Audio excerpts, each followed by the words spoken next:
Blaf, j'espère que vous allez bien, mes amis. J'espère que vous pétez la forme. Alors, aujourd'hui, vous savez, je suis un peu triste, en fait. Franchement, je suis un peu triste. Je suis tombé sur une vidéo et franchement, je suis un petit peu déçu, en fait. Même vraiment très déçu. Franchement, hein, des fois, vous savez, je fais des audios et tout ça, mais des fois, c'est un peu décourageant quand même. Franchement. Je vais vous faire écouter quelque chose et je suis vraiment triste pour mes compatriotes en fait. Je suis martiniquais comme vous le savez et franchement, c'est malheureux. Le monsieur qui a fait la vidéo, je vous donne le titre de la vidéo, c'est Antillais hypocrite et Africain qui monte sur le kamitisme. C'est sur la chaîne Temple Kémite et Religion. Temple Kémite-religion. Allez voir, moi je pense qu'il a raison. Il a raison, le monsieur. Mais je suis quand même assez atterré qu'on soit. Je ne veux pas blâmer qui que ce soit, hein, c'est pas ça. Hein. Mais je suis quand même assez atterré qu'on soit encore dans les mêmes discussions en 2025, quoi. C'est quand même malheureux. Franchement, hein, avec tout ce qui se passe, on doit avoir le réflexe de s'unifier, de se rassembler. On est encore dans ces trucs-là. Vous imaginez, vous, avec tout ce qui se passe, le monde qui est en train de...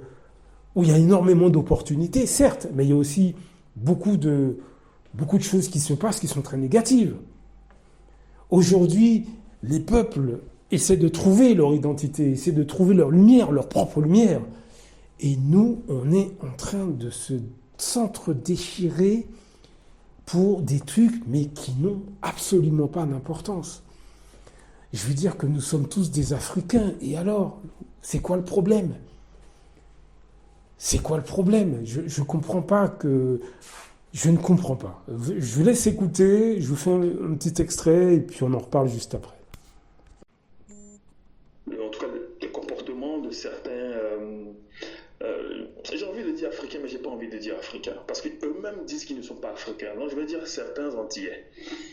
Voilà, certains Antillais. Récemment, parce que vous avez vu tous le live, les commentaires désobligeants. Et même sous le live, il y a encore des gens qui sont venus dire oui, foutez la paix aux Antillais. Comme s'ils parlaient pour tous les Antillais. Hein? Récemment, j'ai publié une vidéo sur notre chaîne TikTok, page TikTok, qui montre l'association avec qui nous sommes en partenariat, nous sommes en contact, et qui justement accueille les Africains de la Caraïbe et les Africains un peu partout qui veulent rentrer, ou simplement, pas forcément définitivement, mais en tout cas qui veulent avoir un pied à terre, qui veulent se renseigner en tout cas. Et donc j'ai partagé justement l'interview de notre sœur qui est au Bénin, et dans les commentaires, les mêmes sont revenus, les mêmes gens, les mêmes types de commentaires. J'ai même pas envie de vous les partager là ce soir parce que ça ne sert à rien, d'accord? Ça ne sert à rien parce que on va se prendre la tête pour rien. Parce que les Africains du continent qui voient tout ça commencent à exprimer leur déception. D'accord. Pour certains, leur frustration. D'autres même entrent dans la colère avec aussi, entrent dans le jeu en insultant, en disant qu'on s'en fout. Enfin bref, toutes les choses négatives. Et donc, je ne vais même pas partager ça ce soir. Parce que ça revient dans les commentaires. On n'est pas africain, on s'en fout, laissez-nous tranquilles, occupez-vous de vos pays qui sont toujours en guerre, chez nous il y avait déjà les Indiens, on n'est pas africain, allez vous renseigner, laissez-nous tranquilles, on est Guadeloupéens, on est Martiniquais, enfin n'importe quoi. Et j'aimerais dire à ceux-là, à ce genre de, de Gaulois ou de Gauloises, parce qu'en fait, Martiniquais, Guadeloupéens, Guyanais, ça n'existe nulle part. Nulle part.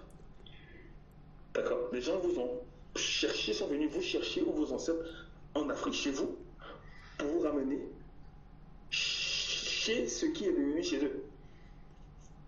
D'accord. Chez un autre peuple. Donc aujourd'hui, vous revendiquez ce territoire ou ces territoires. Ok. Mais la question que je pose, les autochtones là, qu'est-ce qu'ils en disent? Est-ce qu'ils vous considèrent comme des locaux ou comme des immigrés? Et parce qu'il faut être clair. Est-ce que les Amérindiens, là, dont vous vous réclamez, souvent avec des nez épatés, je parle de vous, je ne parle pas des Amérindiens, je parle de vous, les fameux Guadeloupéens, pas africains, le nez épaté, jusqu'à la narine gauche même arrive à l'oreille là-bas. Narine droite même, ça arrive vers en haut là-bas, la mèche. Mais vous dites que vous êtes africain. Non, je ne suis pas en train de dénigrer, non. Je suis en train de... Il faut qu'on se dise la vérité. Même moi, mon nez, hein, et j'en suis fier. D'accord? Ça, c'est la marque de l'Afrique. Donc, il faut en être fier. Mais toi, tu as ça. Le nez large, là, on dirait capture d'écran. Hein, tu vois, capture d'écran, là. Hein? Capture d'écran de iPhone. Et c'est pas n'importe quel iPhone, hein. iPhone 7 Plus. Et tu vois, l'écran est comme ça. On dirait tournesol. Je suis amérindien. Je suis Arawak. Mais moi, je pose la question. Les Arawaks, là, ils disent quoi de vous? Voilà, vous avez entendu. Et il a raison, monsieur a raison. Moi, je ne sais pas, que vous soyez, quel que soit le pays d'Afrique ou des Antilles, si vous m'écoutez là, en commentaire, expliquez-moi comment se fait-il qu'en 2025, faut arrêter quand même, qu'on soit encore dans ces discussions-là, hein, que ce soit antillais ou africain, il n'y a pas de problème. Hein. J'incrimine personne, mais là, il faut vraiment que ça s'arrête quand même à un moment donné, mes amis là. Faut qu'on arrête faut qu'on arrête que mes compatriotes martiniquais, guadeloupéens et compagnie. Il y a un moment donné, il faut avancer, il faut se raisonner. Et puis du côté des Africains aussi, il faut qu'on trouve... Parce que, bon, je ne veux pas mettre de l'huile sur le feu, c'est pas ça, hein, mais il y a aussi énormément d'Africains qui rejettent l'Afrique. Et ça cause beaucoup de confusion, j'ai l'impression. Je vous donne un exemple. Moi, quand je suis arrivé en France adolescent. Et moi, je suis d'une génération où Aimé Césaire était maire de Fort-de-France. Donc, j'ai...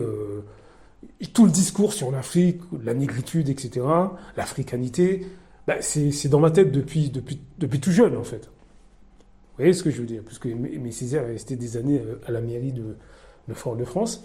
Et donc, quand je suis arrivé en France, mon premier réflexe, ça a été d'aller voir les jeunes de mon âge, qui étaient d'origine Cameroun, Congo, etc., tous les pays que vous connaissez.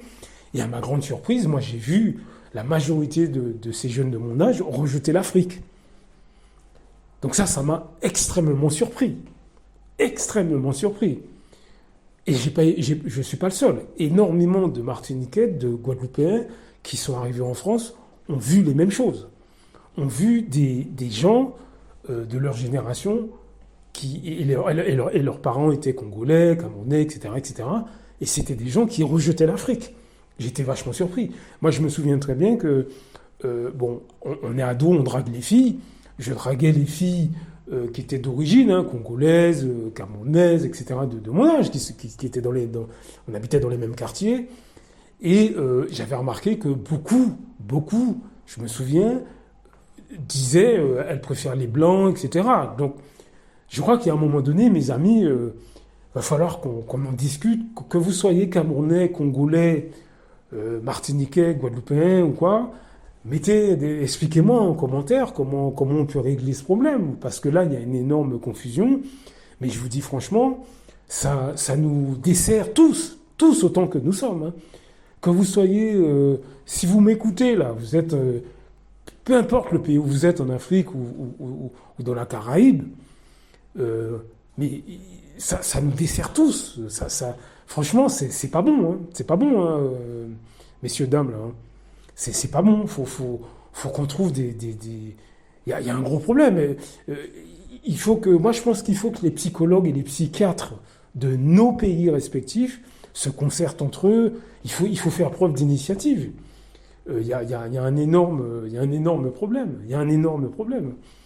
Et là, ce sont des professionnels intègres de chez nous qui doivent aussi se mettre en avant. Donc, s'ils m'écoutent, essayez de me dire en commentaire, mais il y a un moment donné, là, il faut que ce soit... c'est un problème qui doit être pris à bras-le-corps par les professionnels de nos pays. D'ailleurs, je rappelle que Frantz Fanon était psychiatre, hein, celui qui a écrit Peau noire et masque blanc. Donc, il y a déjà quand même... je ne dis pas que personne ne le fait, non, c'est pas ce que je dis. Hein. Mais parce qu'il y en a qui le font. Il y a des psychiatres, des psychologues, etc., qui font ce travail. Mais là, il faut que ce soit à un niveau international, mes amis. Hein. Même ça va devenir un projet chez moi de financer ce genre de choses.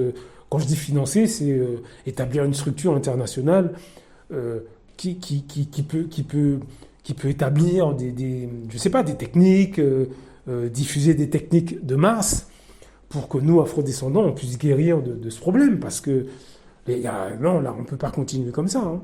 Allez voir la vidéo du monsieur. Bon, franchement, il a raison. Il y a une catégorie de gens chez nous, et j'en parle beaucoup dans mes audios, hein, et encore une fois, ça nous cause beaucoup de problèmes économiques. Parce que si on n'arrive pas à travailler ensemble, mes amis, je vous l'ai déjà dit, je suis martiniquais. Écoutez, hier, une cousine à moi m'envoie un WhatsApp me disant que les Blancs arrivent chez nous encore en masse. Et en plus, ils sont hargneux. Donc non seulement ils sont chez nous, mais ils sont hargneux. Donc est-ce que vous voyez ce que ça nous coûte? Martiniquais, si tu m'écoutes. Martiniquais, écoute-moi. Voilà ce que ça nous coûte, ces mentalités-là. Voilà ce que ça nous coûte. Donc, mes amis, je ne sais pas, dites-moi en commentaire qu'est-ce qu'il faut qu'on fasse, parce que là, en 2025, on est encore dans ces trucs-là.